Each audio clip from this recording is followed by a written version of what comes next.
Alright, back with the KZ650 carburetors.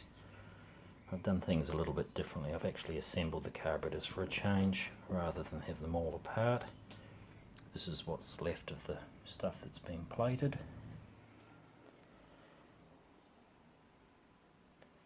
More plated stuff that I've already reassembled.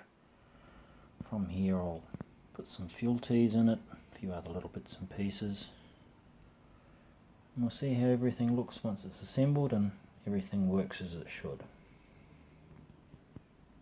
Okay, here we have the reassembled KZ650 carburetors.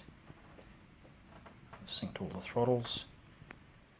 Have a look and see. Chokes will work. Throttle's nice and free. This particular set's off to an individual well known to me. He's got quite a few KZ650s he's rebuilding.